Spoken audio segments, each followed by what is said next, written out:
Hi అండి, welcome to శేఖరంలు blogs. నేను మీ భార్గవి. ఎలా ఉన్నారండి? అందరూ బాగున్నారా? మేమందరం కూడా చాలా బాగున్నామండి. ఈరోజు వీడియో వచ్చేసి ఒక మంచి లంచ్ రెసిపీ అయితే షేర్ చేస్తాను. అది కూడా ఉల్లి వెల్లుల్లి లేకుండా చాలా మంచి హెల్తీ రెసిపీస్ తోటి లంచ్ వీడియో అండి ఇదైతే.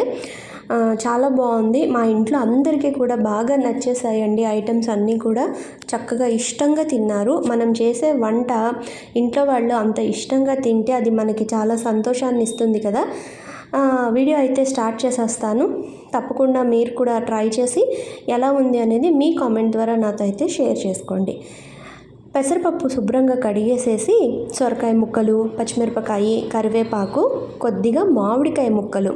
ఇప్పుడు మామిడికాయ సీజన్ వస్తుంది కదండి. ఈ రెండింటి కాంబినేషన్ తోటి పప్పు చేసి చూడండి, చాలా బాగుంటుంది. మీరు పెసరపప్పు బదులు కందిపప్పు అయినా సరే వేసుకోవచ్చు. ఇంకా అవన్నీ పప్పు శుభ్రంగా కడిగేసేసి ఈ సొరకాయ, మామిడికాయ, పచ్చిమిరపకాయ అన్నీ వేసి కుక్కర్లో అయితే పెట్టేస్తున్నాను. దానిపైన మూత మీద 2 అరటికాయలు కూడా శుభ్రంగా కడిగేసేసి అటు ఇటు ముచ్చుక కట్ చేసేసి అరటికాయ కూడా పెట్టేశానండి. ఒకేసారి 2 అయిపోతాయి. మనకి టైం కూడా సేవ్ అవుతుంది, వంట కూడా చాలా త్వరగా అయిపోతుంది. మనం ఉదయాన్నే ఏదైనా ఆఫీసులకు వెళ్ళే హడావుడున్నా, మనకి పని ఉంది, లేదా ఎక్కడికన్నా బయటికి వెళ్ళాలి, లేదు ఈ ఎండాకాలం వంటింట్లో బాబోయ్ ఎంతసేపు ఉంటాము, త్వరగా వంట చేసుకొని అవతలికి వెళ్ళిపోవచ్చు అన్నప్పుడు ఈ విధంగా మనం వంటని ఫాస్ట్గా చేసుకోవచ్చు. అలాగే హెల్దీ రెసిపీస్ కూడా మనం వంట చేసి పెట్టామంటే ఆరోగ్యంగా కూడా ఉండొచ్చు. పైగా కొంతమంది శనివారాలు ఉల్లి వెల్లుల్లి తినము అని అంటుంటారు కదా. మేమైతే ఇంకా స్టార్ట్ చేయలేదు, చెయ్యాలి. ఇప్పటి వరకు అయితే ఇంకా అలాంటి నియమం ఏమీ పెట్టుకోలేదు. అయితే కానీ ఈరోజు మాత్రం అనుకోకుండా అలా కుదిరిపోయిందనమాట. ఇంకా నాకు వంట కూడా ఇంక ఇక్కడ వచ్చేసి కుక్కర్ విజిల్ వచ్చి వెయిట్ దిగేలోపు ఒక ముల్లంగిని తొక్క తీసేసి శుభ్రంగా కడిగేసేసి కోరేసాను. కొబ్బరి కూరంతో చక్కగా పీల్ చేసి కోరేసాను అనమాట. సన్నగా తురిమి పెట్టేశాను. తర్వాత పచ్చి కొబ్బరి ఉంటుంది కదా, ఆ పచ్చి కొబ్బరి కూడా ఒక సగం చిప్ప ఫ్రెష్ కొబ్బరి, అది కూడా ఏంటంటే తీసేసి చక్కగా శుభ్రంగా కడిగేసేసి ముక్కలు చేసి పెడుతున్నాను. మన జీర్ణ వ్యవస్థ అనేది ఆరోగ్యంగా ఉండడానికి మనం చాలా వరకు సాత్వికమైన ఆహారం తింటూ ఉంటేనే మంచిదండి. ఇంకా మా విషయానికి వస్తే ఉల్లి వెల్లుల్లి తినడం కూడా అదొక పెద్ద నేరంగా కొంతమంది కామెంట్స్ అయితే పెడుతూ ఉంటారు. కానీ తప్పేమీ లేదండి. కాలక్రమేణా మార్పులు వస్తున్నట్టుగా మేము కూడా ఏంటంటే ఆరోగ్యాల రీత్యా ఉల్లి వెల్లుల్లి తినడం అయితే మొదలుపెట్టాము. పండగలప్పుడు, ఏవైనా పుణ్యతిథులప్పుడు, ఏదైనా పూజలు చేసుకున్నప్పుడు, లేదా ఇంట్లో కార్యక్రమాలు ఉన్నప్పుడు మాత్రం తినము. మిగిలిన రోజుల్లో అయితే తింటామనుకోండి. ఇంకా ఇక్కడ వంట విషయానికి వస్తే కొబ్బరి ముక్కలు చేశాను కదా, ఆ పచ్చి కొబ్బరి కూడా ఆరోగ్యానికి చాలా అంటే చాలా మంచిదండి. తర్వాత పచ్చి కొబ్బరి, పచ్చిమిరపకాయలు కూడా మిక్సీ వేసి పక్కన పెట్టేశాను. ఈలోపు కుక్కరు వెయిట్ దిగడం కూడా అయ్యిందండి. ఇంకా ఒకదాని తర్వాత ఒకటిగా పోపులు వేసేసుకుందాము. కుక్కర్ వెయిట్ దిగేలోపు నేను ఏం చేశానంటే స్టవ్ మీద రైస్ పెట్టేశాను, అలాగే చారు కూడా పెట్టేశాను. ములక్కాడలు వేసి చారు పెట్టానండి. అది మరిగిపోయింది. చివరిగా ఇంకా అందులో పోపు అయితే వేసేసాను. ఎక్కువ గిన్నెలు కూడా చేసుకోకుండా మనం ఒకటే మూకుడుతోటి వంటని కూడా సులభంగా చేసేసుకోవచ్చు. అదే మూకుడులో ఫస్ట్ చారు తిరగమూత అయితే పెట్టేశాను. ఆవాలు, మెంతులు, జీలకర్ర, ఇంగువ వేసి చారు పోపు పెట్టాను. చారు అయిపోయింది. తర్వాత అదే మూకుడు స్టవ్ మీద పెట్టి కొద్దిగా ఆయిల్ వేసేసి ఆవాలు, జీలకర్ర, మెంతులు, ఇంగువ, ఎండుమిరపకాయలు, కరివేపాకు వేసేసి పప్పులోకి కూడా పోపు పెట్టేస్తున్నాను. ఈ పప్పులో మనం ఇంకా పులుపు ఏమీ వేయనవసరం లేదు. చాలా వరకు సొరకాయ పప్పు అంటే నిమ్మరసం పిండుతాం మనం. ఇప్పుడు నేను చేసిన ప్రాసెస్లోనే పెసరపప్పుతో ఉడికిచ్చేసి సొరకాయని నిమ్మరసం పిండుతారు. ఇప్పుడు మనకి మామిడికాయలు దొరికే సీజన్ కదా, పైగా మామిడికాయ కూడా హెల్త్కి మంచిది. మామూలు చింతపండు పులుపు బదులు మామిడికాయ కూడా ఒరుగుల్లా చేసి పెట్టుకొని కూడా అన్సీజన్లో కూడా వాడుకుంటూ ఉంటాం మనం. కాబట్టి ఇలా మామిడికాయ దొరికినప్పుడు ఫ్రెష్గా మనం సొరకాయ, మామిడికాయ 2 మిక్స్ చేసి పప్పు చేసుకోవచ్చండి. చాలా బాగుంటుంది. పైగా ఎండాకాలం కదా, సొరకాయ ఏంటంటే వాటర్ కంటెంట్ ఉన్న వెజిటబుల్ కాబట్టి నీరు ఎక్కువగా ఉండే కూరలు తినడము మంచిది. అలాగే జీర్ణశక్తికి కూడా చాలా మంచిది. పిల్లలకైనా సరే మనం వారంలో 2 సార్లు ఇలా సొరకాయ వాడడము, దోసకాయ, బీరకాయ, ఇవన్నీ ఏంటంటే నీరే శాతం ఎక్కువగా ఉన్న కూరలు, అలాగే ఫైబర్ ఎక్కువగా ఉన్నవి, జీర్ణశక్తి ఇలాంటివన్నీ మంచివి. కాబట్టి అప్పుడప్పుడు మన వంటల్లో వీటిని మధ్య మధ్యలో యాడ్ చేసుకోవడం అనేది చాలా మంచిదండి. ఇంకా నేనైతే ఈరోజు అసలు ఎందుకు అనుకోకుండా ప్రిపేర్ చేస్తున్నాను, కానీ ఇలా వంట అయితే అలా అనుకోకుండానే కుదిరిపోయిందనమాట. చాలా అంటే చాలా బాగా నచ్చేసింది అందరికీ కూడాను. పైగా నాకు ఒక కామెంట్ కూడా వచ్చింది, ఇంటి ఇన్ని రకాలు చేసుకుంటారా మీరు అని చెప్పనని అడిగారు ఒకసారి. చేసుకుంటామండి, పప్పు కూర అయితే కంపల్సరీ చేసుకుంటాము. అయితే చారు లేకపోతే పులుసు లేదా మజ్జిగ చారు ఇలా ఏదో ఒక లిక్విడ్ ఐటమ్ అయితే చేసుకుంటాము. ఇంకా పచ్చడి అంటారా, ఆప్షన్. పచ్చడి కంపల్సరీ అని ఏమీ లేదు, 2-3 రోజులకు ఒకసారి పచ్చడి చేసుకుంటాము. లేదంటే రోటి పచ్చడి చేసుకుంటాం, లేకపోతే ఆవకాయ ఇవి ఇంట్లో పచ్చళ్ళు పొళ్ళు ఉంటాయి కదా, అవి వేసుకుంటాం అన్నమాట.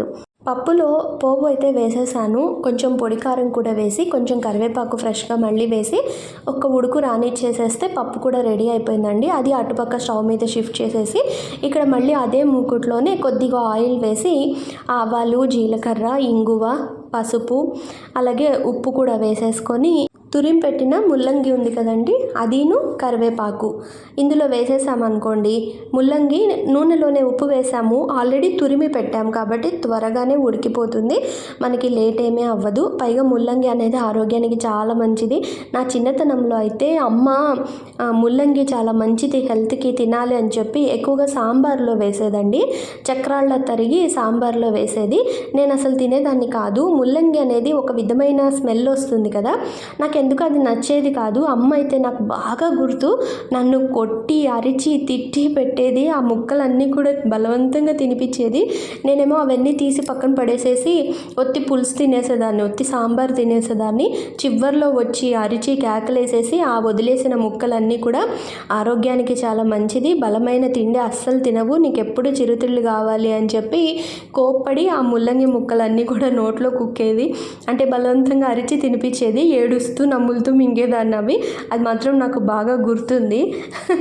ముల్లంగి ఆరోగ్యానికి చాలా మంచిది. ఇప్పుడు మా పిల్లలకి కూడా నేను అదే చెప్తూ ఉంటాను ఎప్పుడు చేసినా కూడా.